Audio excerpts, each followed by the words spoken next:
आज बात करेंगे इफेक्टिव एटॉमिक नंबर, ठीक है, ENA के बारे में।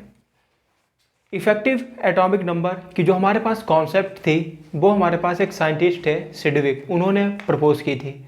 उन्होंने बताया था कि जब भी किसी कॉम्प्लेक्स आयन का फॉर्मेशन होता है तो जो कॉम्प्लेक्स में मेटल आयन होता है, ठीक है, उसका हमेशा नेचर ये रहता है कि वो लिगेंड से इलेक्ट्रॉन पेयर एक्सेप्ट कर ले, ओके, और इनर्ट गैस कॉन्फ़िगरेशन प्राप्त कर ले। अब इनर्ट गैस कॉन्फ़िगरेशन क्या होता है? जैसे हमारे पास इनर्ट गैसें हुआ करती हैं, हीलियम हुआ करती है, नियान हुआ करती है, आर्गन हुआ करती है, क्रिप्टॉन हुआ करती है, ठीक है, ऐसे हुआ करती हैं। तो इनर्ट गैस कॉन्फ़िगरेशन का मतलब है कि जो इनर्ट गैस का जो कॉन्फ़िगरेशन होता है वो हमारे पास अगर मेटल आयन प्राप्त कर लेता है, यानी वो इलेक्ट्रॉनिक कॉन्फ़िगरेशन जो इनर्ट गैस का होता है वही कॉन्फ़िगरेशन अगर मेटल आयन का हो जाए तो हमारे पास वो कॉम्प्लेक्स जो होता है वो स्टेबल हो जाया करता है। ठीक है, अभी हम एग्जांपल्स के ऊपर बात करेंगे तब आपको बात क्लियर हो जाएगी। ठीक, जैसे हमारे पास इनर्ट गैसें जो हुआ करती हैं, सबसे पहला काम ये है कि इनर्ट गैस में आपको पता होना चाहिए। तो इनर्ट गैस को मैं याद करने की मैं आपको ट्रिक बता दे रहा हूँ। इनर्ट गैस हमारे पास कौन सी हुआ करती है?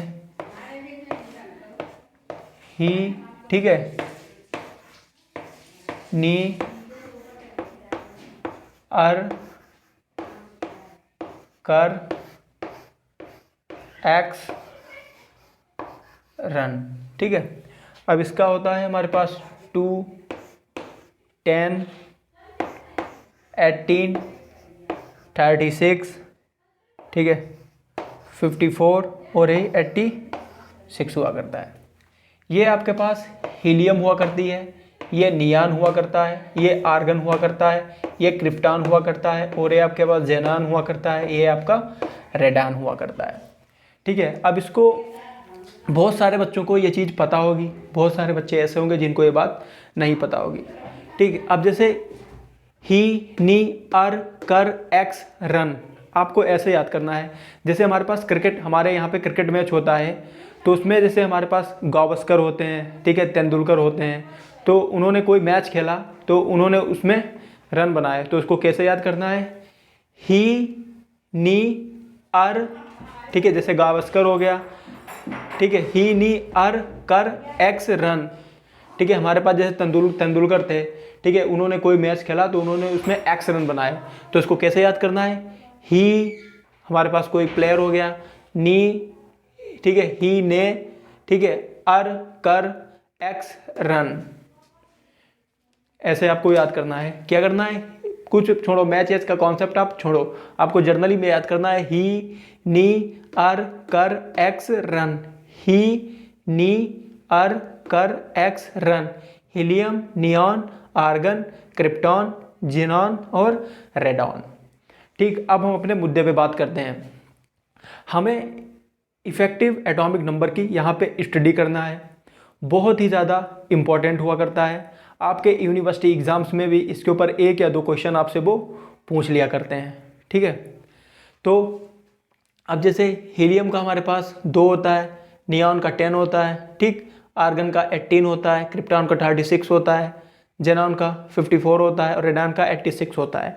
जब हमारे पास किसी भी कॉम्प्लेक्स का फॉर्मेशन होगा, ठीक है, तो मेटल आयन की ये नेचर होती है कि वो लिगेंड से इलेक्ट्रॉन पेयर एक्सेप्ट कर ले और इनकी तरह जैसे ये हैं 2, 10, 18, 36, 54, 86, ये इलेक्ट्रॉनिक कॉन्फ़िगरेशन वो प्राप्त कर ले, तो हमारे पास जो कॉम्प्लेक्स होगा वो हमारे पास मोर स्टेबल होगा।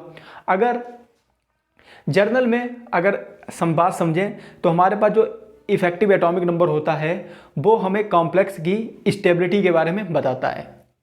क्या बताता है? वो हमें कॉम्प्लेक्स की स्टेबिलिटी के बारे में बताता है कि आपका जो कॉम्प्लेक्स होगा वो स्टेबल होगा या नहीं होगा। इसको सिडविक ने प्रपोज किया था। ठीक, अगर वो ये कॉन्फ़िगरेशन प्राप्त कर लेता है मेटल आयन तो हमारे पास वो स्टेबल हो जाएगा और कैसा होगा? डायामैग्नेटिक होगा। अगर ये कॉन्फ़िगरेशन प्राप्त नहीं कर पाता है वो तो हमारे पास वो पैरामैग्नेटिक होगा और लेस स्टेबल होगा। ठीक, अब उन्होंने सिडविक ने क्या बताया हमें कि इफेक्टिव एटॉमिक नंबर का उन्होंने एक हमें फार्मूला दिया, तो हमारे पास ENA बराबर होता है इफेक्टिव एटॉमिक नंबर जो हमारे पास होता है, ठीक है, वो एटॉमिक नंबर ऑफ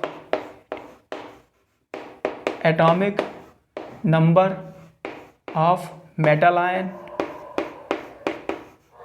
ठीक है, मेटल आयन माइनस, ठीक है, इलेक्ट्रॉन लॉस बाई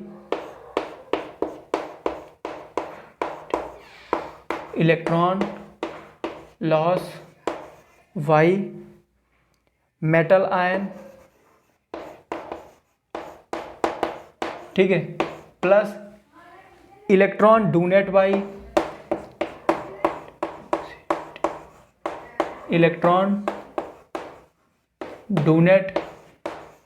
लिगेंड्स, ठीक है। इतना सा फार्मूला उन्होंने हमें बताया था। किसने? सिडविक ने इतना हमें फार्मूला बताया था। अब इस फार्मूले के थ्रू हमारे पास, अगर हमारे पास कोई भी कॉम्प्लेक्स होता है तो उसका हम इफेक्टिव एटॉमिक नंबर निकाल सकते हैं, ठीक। जैसे एज ए एग्जांपल बात करते हैं, हमारे पास अगर कोई भी कॉम्प्लेक्स, मान लो उन्होंने दे रखा है CO, ठीक है, और NH3 और Cl3। अब उन्होंने आपसे पूछ लिया कि यहाँ पे आप CO की, ठीक है, इफेक्टिव एटॉमिक नंबर बता दीजिए। ऐसे भी पूछ सकते हैं ये, या वो आपसे पूछ सकते हैं कि आप बताइए कि ये कॉम्प्लेक्स आपका स्टेबल होगा या नहीं होगा, ऐसे भी करके आपसे पूछ सकते हैं। या वो इसका कैरेक्टर पूछ सकते हैं कि ये पैरामैग्नेटिक होगा या डायामैग्नेटिक होगा। तीन बातें हैं यहाँ पे। क्या पूछ सकते हैं? या तो वो आपसे डायरेक्ट पूछ सकते हैं कि आप यहाँ पे कोबाल्ट का इफेक्टिव एटॉमिक नंबर में बता दीजिए, ठीक, नंबर 1 हो गया। दूसरा वो आपसे पूछ सकते हैं कि इस पूरे कॉम्प्लेक्स की आप हमें स्टेबिलिटी बता दीजिए कि ये स्टेबल होगा या नहीं होगा। या वो पूछ सकते हैं कि ये आप इसका कैरेक्टर बता दीजिए, कैरेक्टर पैरामैग्नेटिक होगा या डायामैग्नेटिक होगा, ठीक है। अब इस पर थोड़ा काम करते हैं। अब यहाँ पे सबसे पहले हमें यह देखना है कि कोबाल्ट ने जब मेटल आयन का फॉर्मेशन किया तो उसने कितने इलेक्ट्रॉन लॉस किए। इलेक्ट्रॉन लॉस का मतलब है कि हमें इस कोबाल्ट एटम की यहाँ पे ऑक्सीडेशन नंबर निकालनी होगी। ऑक्सीडेशन नंबर निकालने का मैंने आपको वीडियो एक पहले से ही बता के रखा हुआ है, अगर आपने नहीं देखा है तो आप वो देख लें। मैंने बहुत सारे कॉम्प्लेक्सेस के एग्जाम्पल वहाँ पे लिए हैं और मोस्टली ऑक्सीडेशन नंबर आप निकाल सकते हैं, ठीक है। तो यहाँ पे देखिए NH3 लगा हुआ है, न्यूट्रल होता है, ठीक है, ये तो 0 हो जाएगा। अब इसका जब निकालेंगे तो इस पर Cl पे एक आपके पास निगेटिव होगा। कितने Cl हैं? 3, तो 3 निगेटिव होगा। तो हमारे पास जो कोबाल्ट की यहाँ पे ऑक्सीडेशन नंबर होगी वो +3 होगी। यानी जब इस मेटल आयन का फॉर्मेशन हुआ होगा तो कोबाल्ट ने हमारे पास 3 इलेक्ट्रॉन लॉस करे होंगे, ठीक। अब हम इस फार्मूले के ऊपर वर्क करते हैं। इसमें क्या चाहिए? Atomic number of metal ion, यानी कोबाल्ट का एटॉमिक नंबर कितना होता है? कोबाल्ट का एटॉमिक नंबर कितना होता है? 27, ठीक है। अब electron loss by metal ion, कितने इलेक्ट्रॉन लॉस किए? +3, ठीक है, +3 आपको लिख देना है, ठीक है। अब electron donate by ligands, ligands ने कितने इलेक्ट्रॉन डोनेट किए? अब देखिए यहाँ पे 6 लिगेंड हैं। कितने? 6। एक लिगेंड आपका 2 इलेक्ट्रॉन पेयर डोनेट करता है, तो 6 कितने डोनेट करेंगे? 6 × 2 = 12 इलेक्ट्रॉन पेयर अमोनिया इस कोबाल्ट को डोनेट करेगा। कितने करेगा? 12 इलेक्ट्रॉन पेयर डोनेट कर देना। अब ये इतनी वैल्यू है आपको इसमें रखनी है, तो आपका जो ENA आएगा, इफेक्टिव एटॉमिक जो आपका नंबर आएगा वो यहाँ पे ये 27 - 3 + 12, ठीक है। 27 - 3 - 12, तो आपका कितना आ गया? ये 36। कितना आ गया? 36। अब 36 आपको यहाँ पे देखना है किसका होता है? इस वाले का होता है, क्रिप्टॉन का होता है। अब कितना आ गया? 36 आ गया। तो ये कैसा होगा? स्टेबल होगा। स्टेबल होगा और कैसा होगा, डायामैग्नेटिक,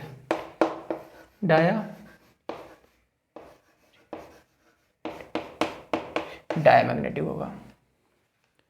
ठीक है, स्टेबल भी होगा और डायामैग्नेटिक होगा, क्योंकि क्रिप्टॉन के समान इसका इफेक्टिव एटॉमिक नंबर आ गया है। ठीक है, और जब इनर्ट गैस के समान आ जाता है तो वो कैसा हो जाता है, डायामैग्नेटिक आ जाता है। ठीक है, एक एग्जांपल्स के ऊपर और बात करते हैं। कोई भी वो आपको कॉम्प्लेक्स दे सकते हैं रैंडमली, आपको बस तरीका पता होना चाहिए कि आखिरकार मेटल आयन का जो हमारे पास एटॉमिक नंबर कितना होता है। ठीक है, मेटल आयन ने हमारे पास इलेक्ट्रॉन कितने लॉस किए। ठीक, जैसे यहाँ पे बात करते हैं, हमारे पास के हुआ, ठीक है, और AG हुआ, ठीक है, और CN का होल ट्वाइस हुआ। ठीक, अब एटॉमिक नंबर कितना होगा AG का, atomic number of AG equal to 47। ठीक है, electron loss by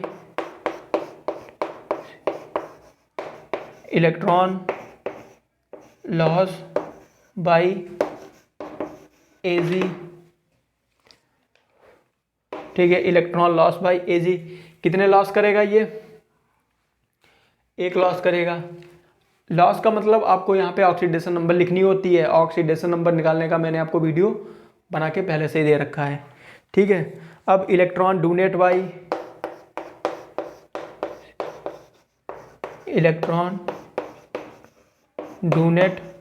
by ligands. ठीक है, कितने लिगेंड्स हैं, 2 हैं। ठीक है, तो एक कितने डोनेट करता है, 2, तो 2 कितने करेंगे, 2 से भाई मल्टीप्लाई कर दिया इक्वल टू 4। अब इतना डेटा आपको मिल गया है, इस वाले आपको फार्मूले में रख देना है। तो आपका जो ENA आएगा, ठीक है, 47 -1 + 4 इक्वल टू 15। अब आप यहाँ पे देख रहे हैं 15 किसी का भी नहीं होता है, तो ये कैसा होगा, लेस स्टेबल होगा, और आपका कैसा होगा, पैरामैग्नेटिक होगा। ठीक है, बात समझ में आई। ओके, बहुत सारे एग्जांपल्स हो सकते हैं। मैं आपके जो एग्जामिनेशंस में पूछे गए हैं उनको ही मैंने आपको एग्जांपल्स के तौर पे यहाँ पे बता रहे हैं। ठीक है, ऐसे बहुत सारे एग्जांपल्स वो आपसे पूछ सकते हैं। आपको एटॉमिक नंबर पता होना चाहिए, ऑक्सीडेशन नंबर निकालना पता होना चाहिए, बस आपका काम हो जाएगा। ठीक है, ये जितने सारे एग्जांपल्स हैं ये कभी ना कभी एग्जामिनेशंस में पूछे गए हैं। मैं आपको वहीं यहाँ पे बता दे रहा हूँ। ठीक है, अब जैसे यहाँ पे आपके पास ये Cr है और ये H2O का होल 4 है और ये Cl2 है और एक Cl बाहर लिखा हुआ है। फिर आपको इसमें एटॉमिक नंबर ऑफ Cr कितना होगा। ठीक है, Cr का एटॉमिक नंबर कितना होगा, एटॉमिक नंबर कितना होता है, क्रोमियम का 24 होता है। ठीक है, electron loss by Cr atom, electron loss by Cr atom.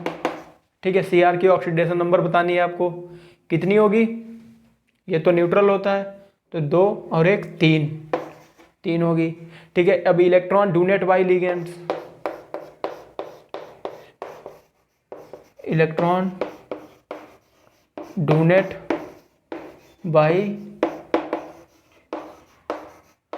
Ligands, कितने लिगेंड्स हैं, 2 और 1 4 6 हैं।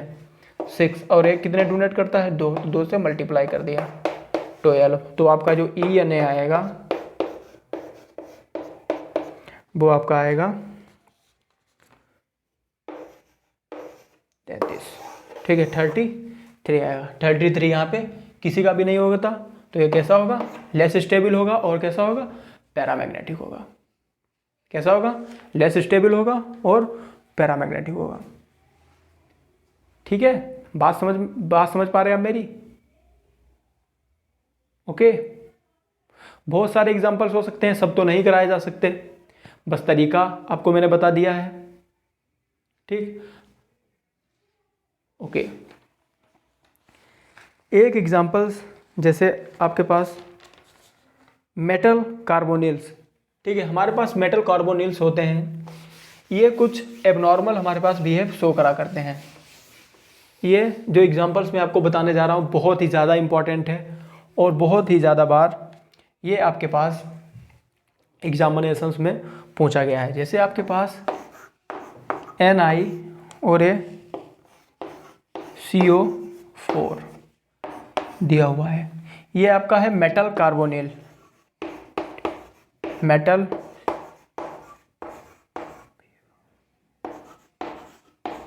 ये मेटल कार्बोनिल्स होते हैं।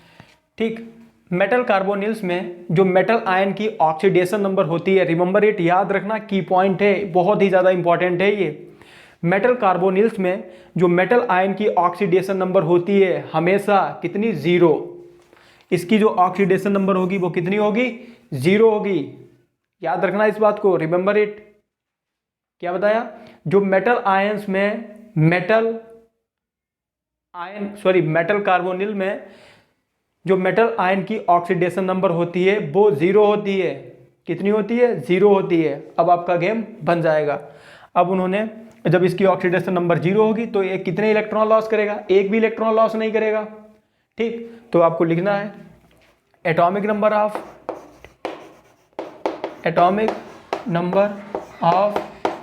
निकेल एटम कितना होता है, 28। ठीक है, electron loss by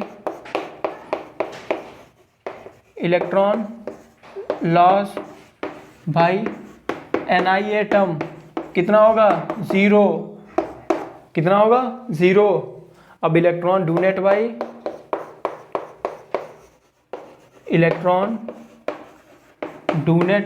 by ligands, कितने डोनेट करेंगे, 4 लिगेंड्स हैं। कितने, 4। एक कितने करता है, 2, तो 2 से मल्टीप्लाई कर दिया, 8। ठीक है, अब ENA का आपको फार्मूला भी दे रखा है। इफेक्टिव एटॉमिक नंबर कितना होगा, 28 माइनस 0 प्लस 8 इक्वल टू 36। 36 किसका होता है, क्रिप्टॉन का। कैसा होगा, स्टेबल होगा और आपका ये डायामैग्नेटिक होगा। स्टेबल होगा और कैसा होगा, डायामैग्नेटिक होगा। ठीक है, बहुत सारे एग्जांपल्स हो सकते हैं इसके ऊपर, सारे नहीं कराए जा सकते, कुछ आपको भी करना है। जो इम्पॉर्टेंट हैं वो मैंने आपको बताए हुए हैं, और इन जो जितने सारे 3 एग्जांपल्स या 4 मैंने कराए हुए हैं, सबसे इम्पॉर्टेंट आपका यही वाला होगा। सबसे इम्पॉर्टेंट आपका यही वाला होगा।